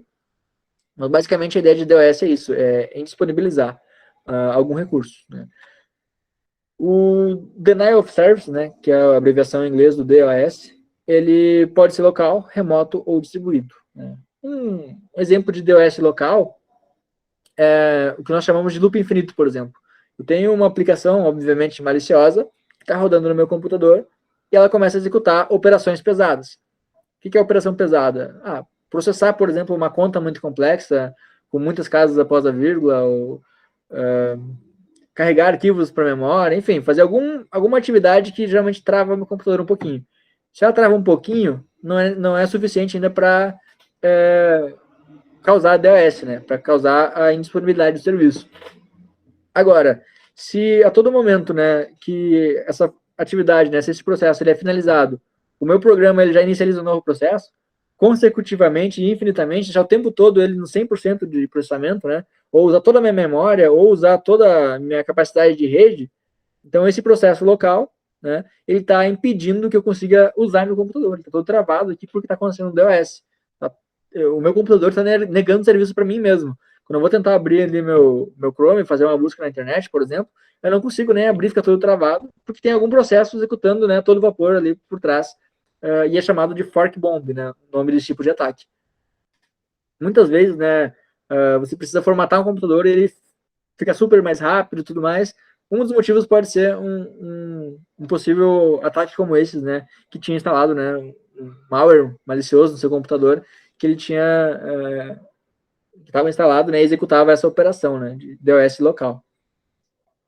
Quando nós temos um Dzinho antes do DOS, né, seria o DDoS, já seria o ataque de negação de serviço de forma distribuída. Então não é uma única fonte, não é um único computador que está executando aquele ataque. Eles, geralmente, o que acontece é um pouco mais complexo, né, do que simplesmente várias pessoas, vários atacantes atacar um mesmo alvo ao mesmo tempo. Um DDoS, ele tem duas etapas. Assim. Primeiramente, o atacante ele infecta várias máquinas, vários computadores, que são chamados de zumbis. Né? Então, por exemplo, voltando ao exemplo do pendrive, ou enfim, cliquei num link, alguma coisa do tipo.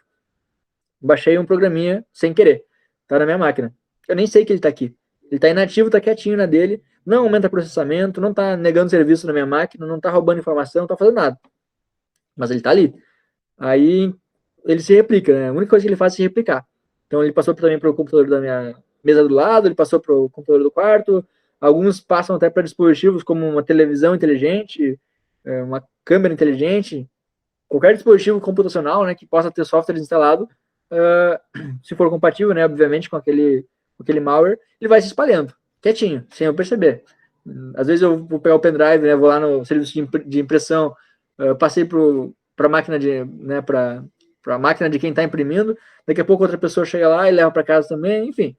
Quando menos espera, né, passa um tempo e milhares ou milhões de dispositivos começam a ser infectados. Esses dispositivos infectados, né, que estão dormindo, né, o atacante ele tem um software que está rodando nesse monte de máquina, mas são todas inativas, né, dormindo, são chamados de zumbis. Né? E daqui a pouco agora eu quero derrubar o servidor do IFE, o servidor de uma universidade. Eu quero, no Enem, na hora de inscrição, eu quero derrubar um servidor. O que eu faço? Eu, enquanto atacante, vou enviar um comando para aqueles milhares, milhões, ou, né, enfim, às vezes até bilhões de dispositivos, né? E quando eu executo aquele comando, eu faço com que todos eles requisitem recursos de um computador, de um alvo específico. Então, esse é um DDoS. É um ataque de negação de serviço. Né? O objetivo é causar indisponibilidade, porque é negação de serviço. Porém, eu não faço isso de forma local ou com um único atacante, né, atacando a vítima. Embora seja, às vezes, um único atacante, eu uso como intermediários várias máquinas, né, vários zumbis, para que todos eles direcionem, né, requisições para um servidor. Rapidinho aquele servidor vai ficar sobrecarregado, vai ficar fora do ar. Isso, existem vários algoritmos, né, que fazem isso, vários malwares, por exemplo. O Mirai é um dos mais famosos que tem, ele ganhou muito destaque, se eu não me engano foi 2017, 2016, que ele é um algoritmo que se tornou de domínio público, né, foi publicado o código-fonte na Deep Web, e então várias pessoas, né, vários atacantes começaram a usar esse código, né, esse algoritmo, para conseguir infectar dispositivos. E uma grande novidade da Mirai é que eles começaram, então, a infectar não só computadores, né, mas sim dispositivos da IoT. Lembra que eu falei das câmeras que tinham senha padrão, por exemplo? Todos aqueles dispositivos que têm vulnerabilidades, e uma das vulnerabilidades pode ter uma senha padrão, admin, começam a ser, né, alvos desse ataque. Né? Não alvo final. Eu não vou fazer o DOS na câmera, mas eu vou usar a câmera como intermediário para ela usar a largura de banda que ela tem para começar a transmitir dados para um servidor. E aí, né, a proporção que se tomou esse ataque de negação de serviços foi enorme. Enormes empresas grandes mesmo, Twitter, enfim, empresas realmente grandes, de YouTube, ficam fora do ar, né, de vez em quando, por conta de ataques executados por botnet. Né.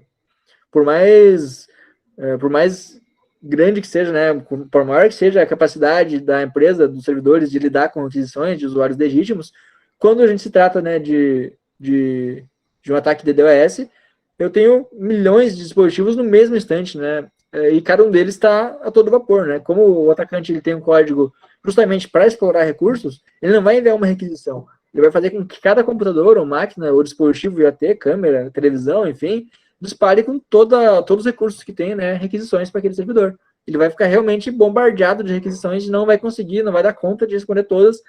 E daqui a pouco, né, se eu vou acessar ali o YouTube, não consigo, não carrega para mim, fica fora do ar. Porque o YouTube não consegue mais processar as requisições legítimas, né.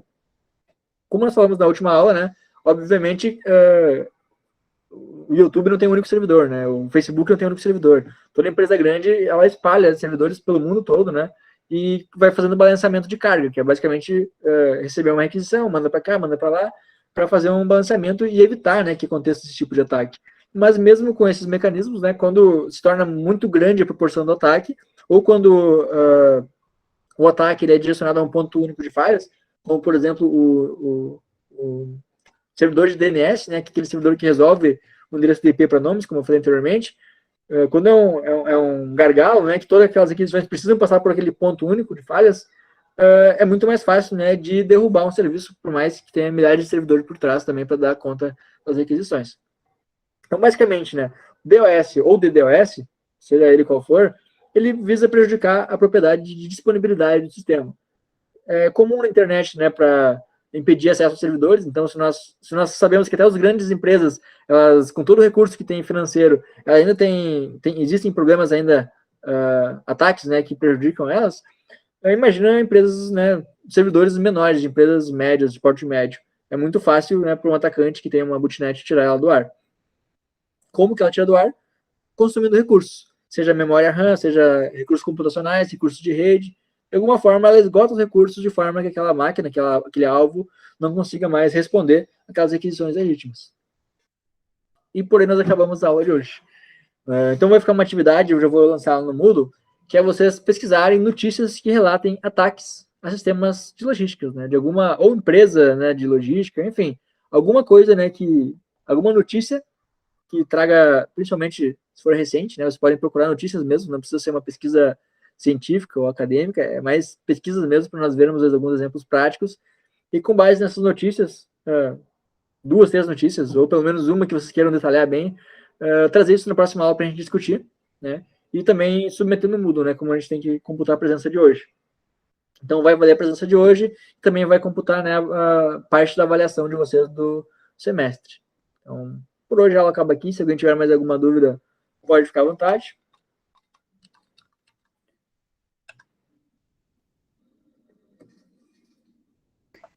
A atividade que tem para amanhã, eu não me freguei para quem perguntou, mas ela pode ser em Word normal, PDF, ou melhor? O ideal é PDF, só porque às vezes pode dar uma incompatibilidade, tá? Então, tu podendo salvar com PDF é sempre a melhor forma, assim, tendo essa opção. Se mandar como Word também tá valendo, mas preferível o PDF. Tranquilo. E essa aqui, então, vai ter o prazo de uma semana também, né, para até a próxima aula para vocês enviarem. E a partir daí, né, vocês podem. Vai valer a presença de hoje e também nota. Então, teria mais os slides, mas para não ficar com muito conteúdo para hoje, não ficar muito cansativo, vocês podem usar esse resto da aula para adiantar nessa pesquisa, então, para a próxima aula. E também para, né, obviamente, a presença da aula até agora e a aula final também, essas 4 aulas de hoje, vai ser essa pesquisa. Então, usem o resto dessa aula para isso. E é isso. Próxima aula a gente vai falar de malware, então vamos continuar no mesmo conteúdo, né, de segurança da informação. Interromper aqui a gravação.